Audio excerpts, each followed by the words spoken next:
Driving directions on your phone? Oh no! That's not fun!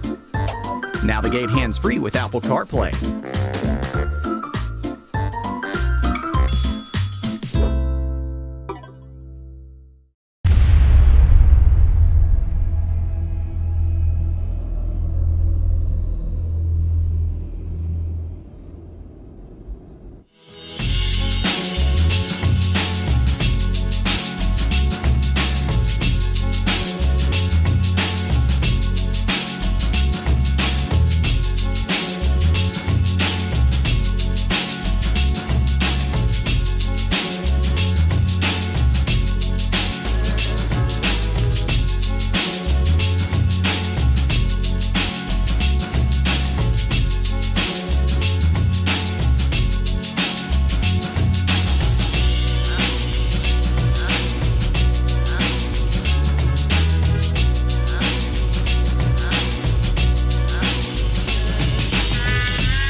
Hey everybody, if you're like me when you were a young kid, you thought, hey, I'll just build my own mini bike. I'll grab some pipe, I'll grab some tires and wheels, a clutch and a chain, and be good to go, right? Wrong.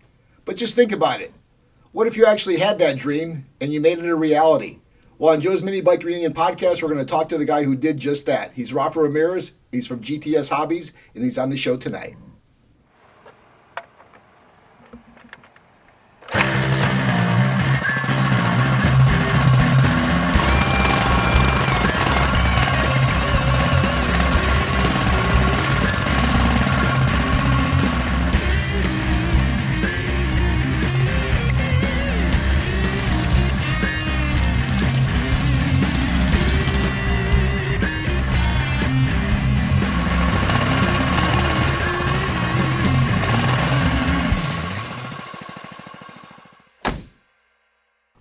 Hey everybody, welcome to the latest edition of Joe's Minibike Reunion podcast. This is season 7, episode 5.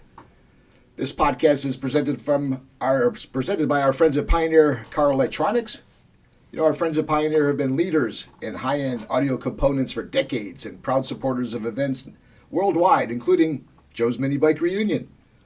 No matter what you drive, Pioneer has the gear to upgrade your sound so that you can connect to the latest technologies like Bluetooth, Apple CarPlay, Android Audio, and popular Alexis. Remember, don't break up with your car, upgrade it with Pioneer Car Electronics. You know, I want to recognize Pioneer as I read that spot. These guys have been with us since day one, and I really appreciate the support.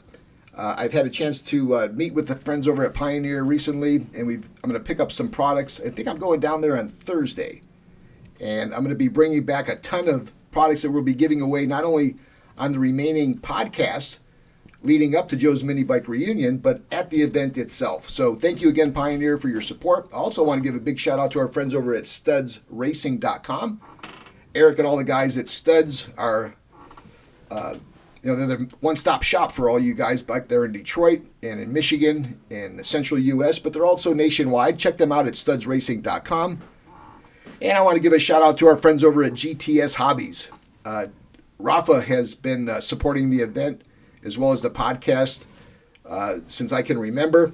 I'm happy to say that we'll be giving away a GTS big tire roller at the upcoming Joe's Minibike Reunion, which is held on October the 8th. Here in beautiful La Crescenta, California at CV Park. I've been working with the park, and honestly, I'm making some headway.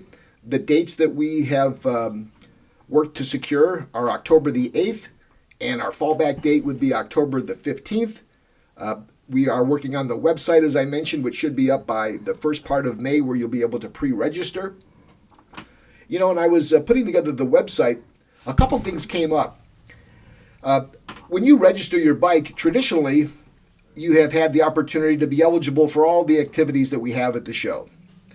When I went back to renew the park and renew the insurance and renew the security and renew the porta potties and purchase the mats and all the things that go into putting the event together, everything was higher.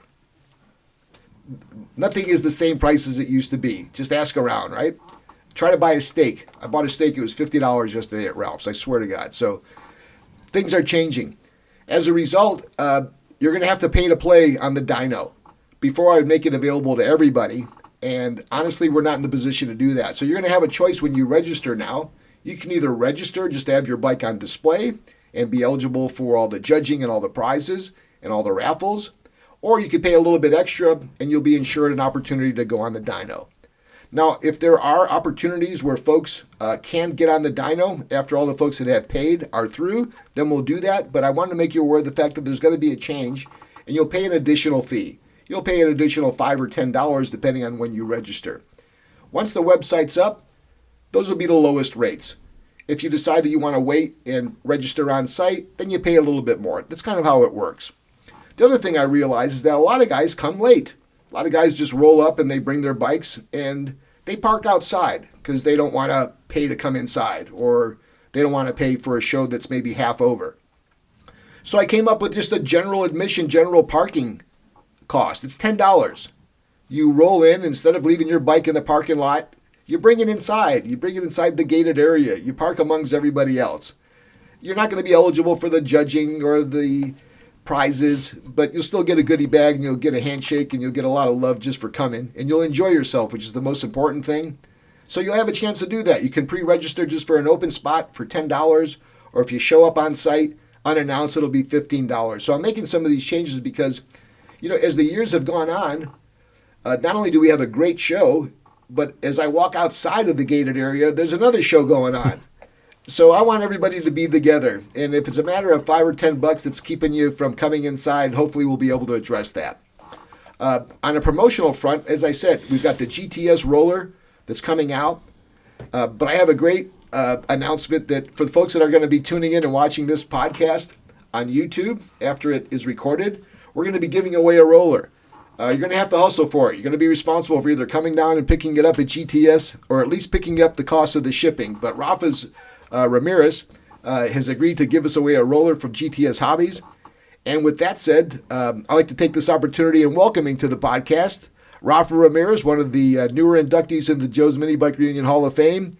And one of the guys that's probably on the lips of just about most folks that are talking about this mini bike hobby because GTS frames are everywhere. Rafa, welcome to the podcast. Thank you, guys. How was your day, man? It was pretty good. I know that you, too, I always joke about the fact that when folks come on as guests on the podcast, they probably had to make their way through 2 hours of traffic and dodging everything. How was your ride up, Rafa? It was pretty rough. Yeah, about a little over 2 hours. So you probably wish you had a mini bike in the back. Yeah. Hey, Rafa, first of all, I want to congratulate you.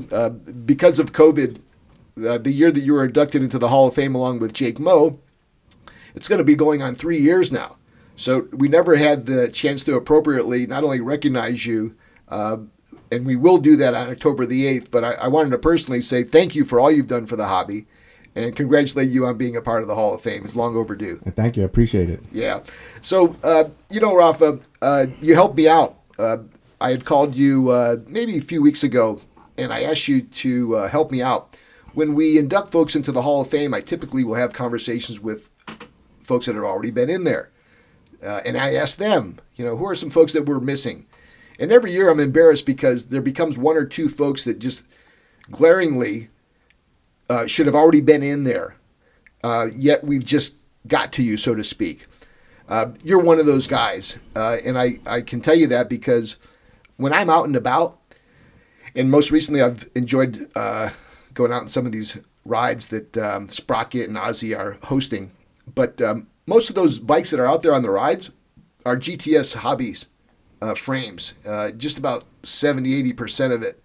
And I wonder, when you're out, and I know that you're active, you're a rider, and you've done your own events, and you've done your own picnics, but that's got to be pretty cool, I would think, knowing that these bikes that you've personally had a hand in, that you've created, are so warmly received and so popular.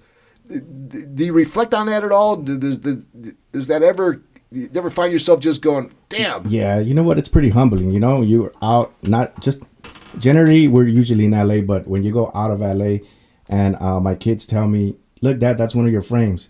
Orange County, you know, Inland Empire. It's really humbling. You know, I didn't think I'd get this far. I'm not going to lie. Well, I'm seeing it go a little bit further than Orange County and down the 5 freeway. I'm seeing folks not only asking about, but showcasing GTS Hobbies in Florida. I'm seeing them in Michigan. I'm hearing folks ask about them everywhere.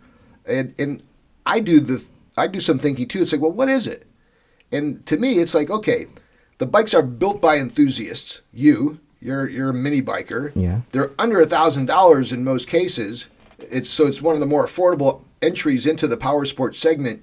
You've kind of hit the equation, which is give them something good that's priced right and they'll buy it.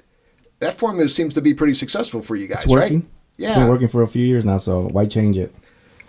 When you were on the podcast previously, there was an issue, not so much a bad issue, but you were back ordered. Is that continuously something that you're dealing with? Yeah, I'm still back ordered, just not as bad. Since I got one of the other guys helping me out now, so for the most part, we're pretty caught up.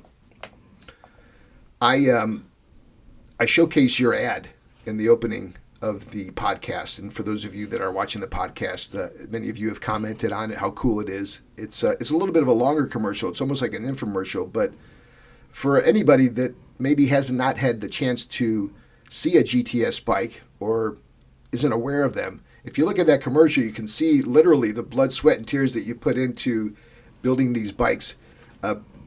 Do you see that commercial on the podcast? Is that a little something that may still? Yeah, I still see it. I go back to it once in a while and just kind of check it out. You know, kind of brings me back a few years back. Who did that spot? Was that D? That was D. Yeah. Have you seen D recently? I talked to him a few weeks ago. I haven't sin him. Yeah, he's been buried with that Ram Charger he's been working on. I noticed, right? Yeah. So, Ralph, when we were last talking, I had the chance to let you reach out to Tim Iskey to tell him that he had made it into the Hall of Fame, because that's something that I like to do. In addition to gathering your input on who should be into the Hall of Fame, I also like to have one of the Hall of Famers reach out to the new inductee. When I asked you to make that call, it's tough because Tim's not one of those guys you can just get on the phone, right? No, he doesn't answer that much. Yeah. So I had my brother call him, but my brother couldn't reach him either. But we got to him. So how did that go? It was pretty cool. It turns out that he changed his phone number, so that's why we couldn't reach him at the old number. But it went pretty good. Yeah, nice. And he was surprised. Well, I think he, like you, are two of those guys that everybody talks about and everybody really appreciates. And, you know, the fact that we have finally had the opportunity to recognize you. We brought a little Hall of Fame hat there. These aren't given out to everybody. And we're going to have a chance to recognize both you, Jake Moe, Tim, and then Big Daddy and Bing Flores. So we'll have 5 Hall of Famers that we're going to recognize on site. That's something that I hope that many of you guys can appreciate and can support and come out and check out. We're talking recently on some of these podcasts about some of the rides that are taking place out in SoCal. And Rafa, you and I have talked about it because we both have produced events before, and you know, we both realize that we become responsible for a lot of the riders and a lot of the activities that happen, good, Right. bad, or indifferently, when we host rides. Almost to the point where you kind of backed off a little bit. A little bit, yeah. So based on what you have seen of late, whether it is the social media posts or whether it's some of the recent exposures, good, bad, or indifferent, that we received on the local news stations, do you kind of have a feel for the way these rides are going? Are there any things that you like about them, or are there things about these rides that maybe you see need to be changed a little bit in light of some of the recent negative press that we've had? Yeah, these rides are pretty cool, actually, because it gets a lot of people together. I'm all for the rides. The only thing I'm against is the 2-3 knuckleheads that get in front of traffic and start burning rubber in the middle of the street and really making a bad name for our sport. Because if they see them burning rubber in the middle of the street, they're instantly thinking it's a takeover, as they were called in the news, a takeover. It's not a takeover. It's a mini bike ride. But that's the only problem I have with them. Yeah, the takeovers, which what we're referring to is some of the takeovers that are involving, you know, the Hellcats and every other damn 800 horsepower car that any idiot can go buy. And now they're just doing, you know, turning into donut derelicts every underpass. And, Yeah, it's become a situation where, look, we've seen the videos where the guys are, a lot of them are not capable. People are getting way too close to capture video and getting bounced off fenders of Hellcats and thrown into the crowd. It's kind of silly, but do you think that maybe there are some folks in the mini bike hobby that are getting caught up in the social media fame and maybe losing sight of the fact that these mini bikes can kill you as quick as a car can? Is there a message that maybe some folks are missing on that? I don't think it's the people that are necessarily doing these rides. It's gonna be hard to control everyone in these rides, and it's hard to get. Like I said, there's a couple knuckleheads that they're not gonna get through to them. You're not gonna change them, and they're gonna do what they're gonna do. Well, we enjoy the rides.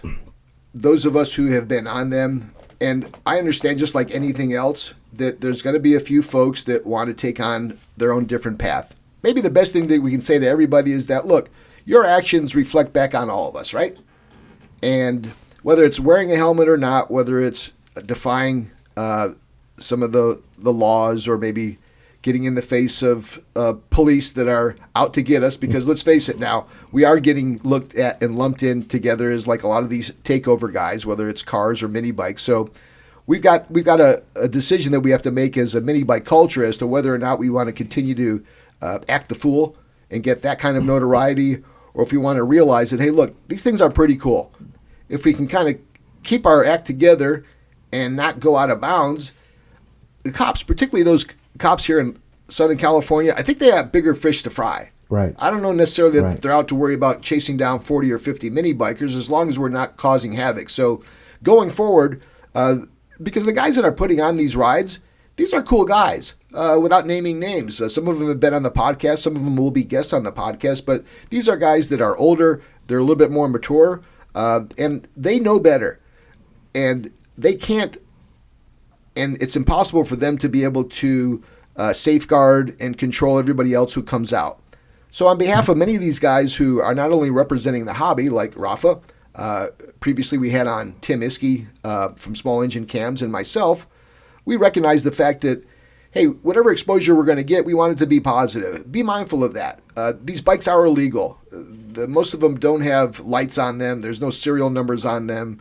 We're operating, rigid frame death traps. So keeping that in mind, be mindful of the fact that we want to keep doing this. This is not just one weekend where we go crazy. We want to be able to enjoy ourselves on an ongoing basis. And the more we act a fool, the more we're probably going to have some issues, right? Yeah, that's correct.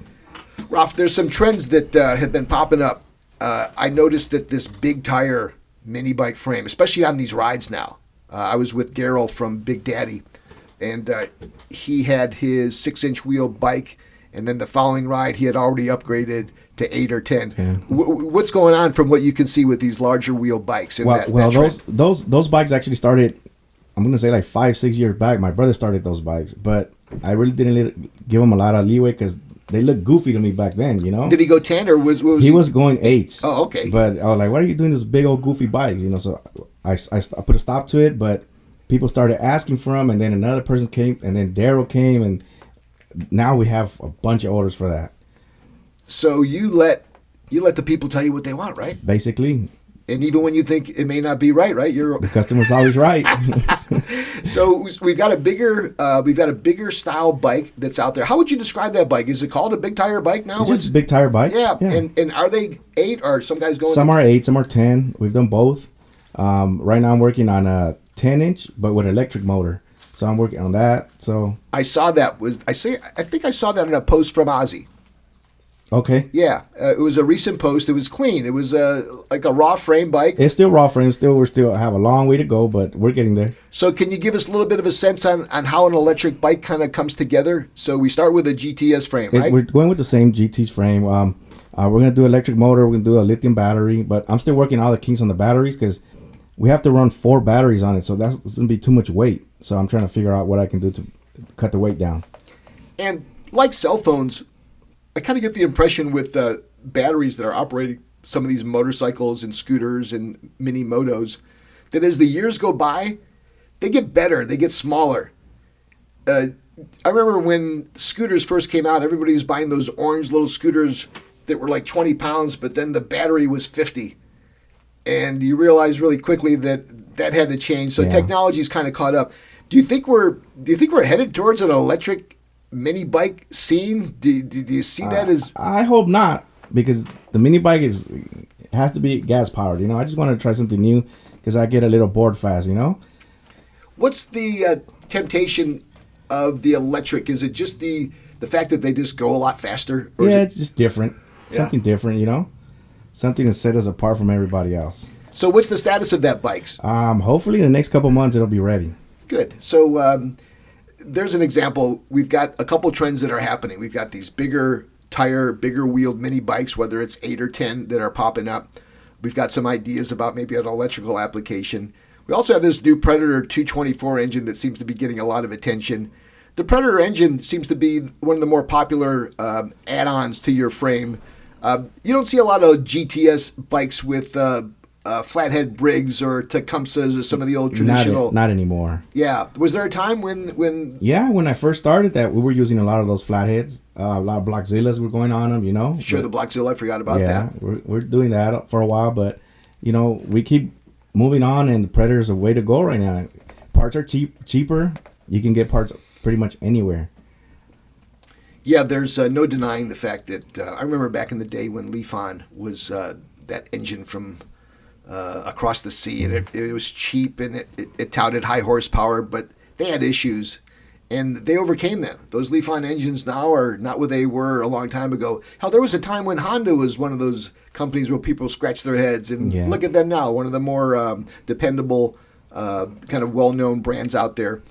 Ralph, I often... in fact, last time this happened, I think I was on the ride. Who are some of the guys that take over at GTS Hobbies? Who are your top employees over there? There's one larger dude that everybody asks about. Can you give us a little bit of a roll call? Who's making things happen over there at GTS? That's my brother. This is my brother George. Okay, hey George, what's happening? That's my brother George. He takes care of mostly all of my mechanical stuff. Okay. And then I have my his son, my nephew. What's his name? Little George. Okay, Little George. What's happening, Little George? Yeah. Yep. He basically takes care of all the sales.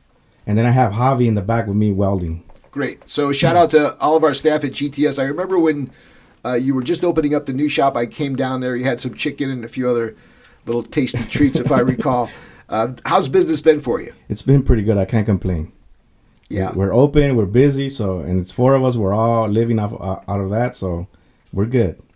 Rafa, what advice can you give some of the folks that are looking to pick up a frame, whether it's wait time, whether it's the best way to reach you, or maybe some of the information that they should have before they call hunting for a mini bike frame? Are there any tips or tricks that you can maybe suggest to some of the folks looking to buy a GTS frame? The best way to go about that is just to call the shop and talk to my nephew, Little George. He's the one who'll take care of all that stuff for you.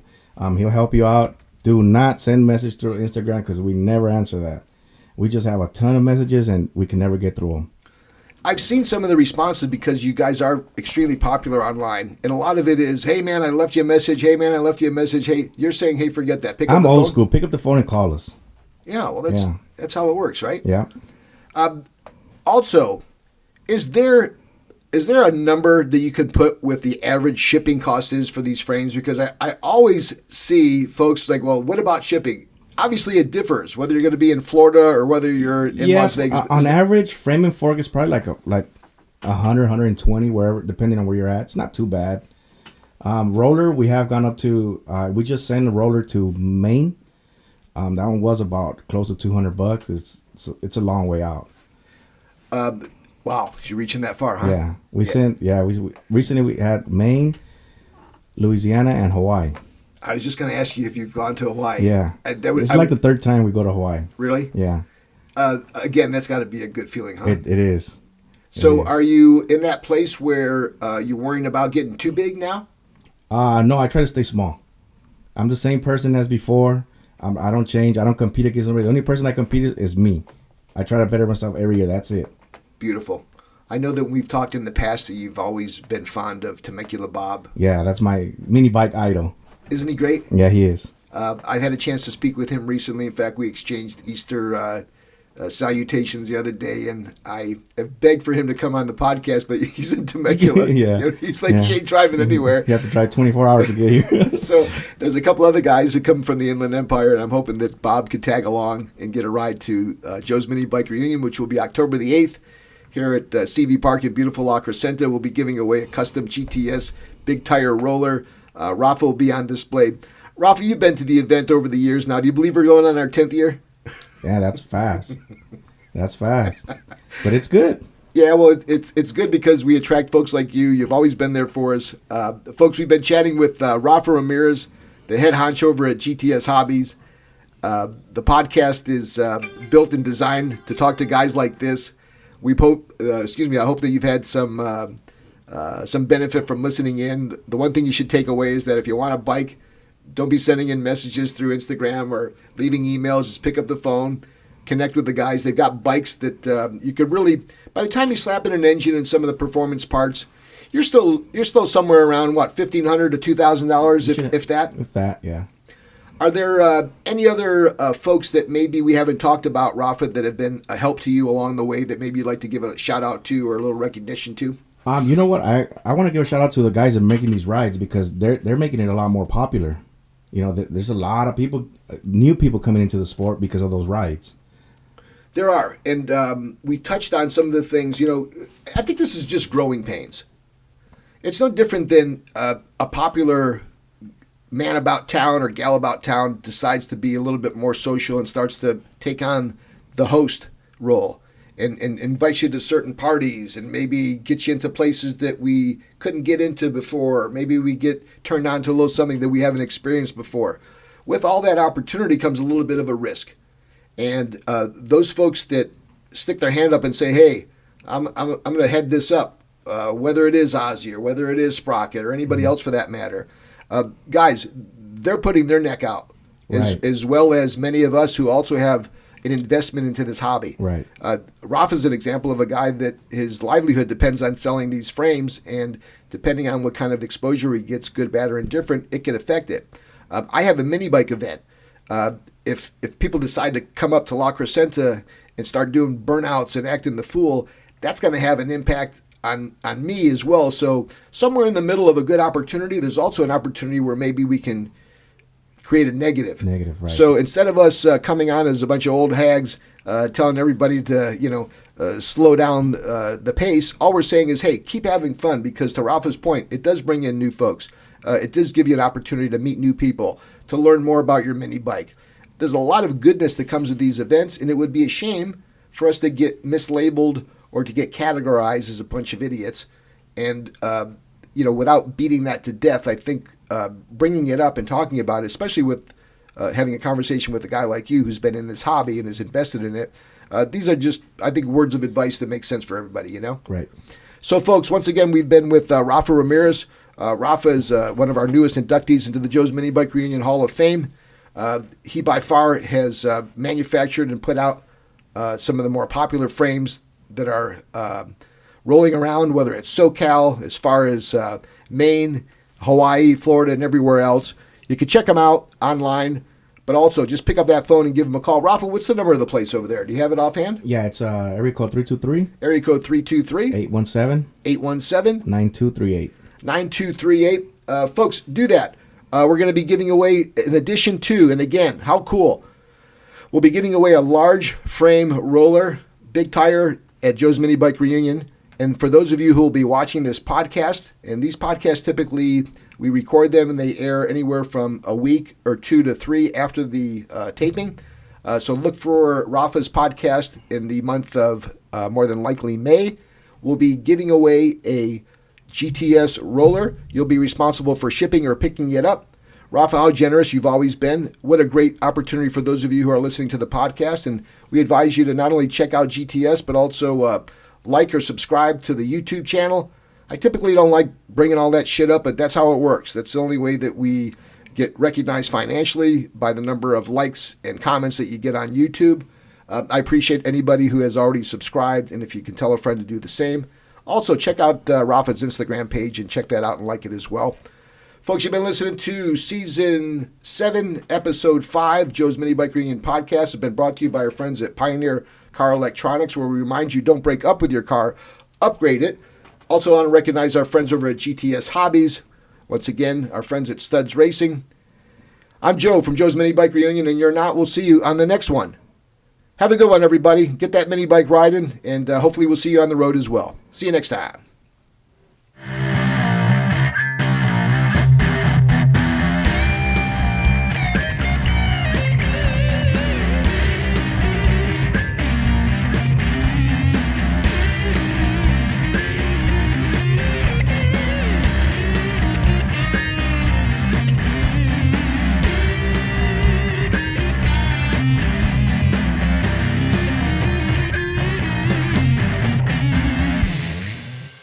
Joe's Minibike Show.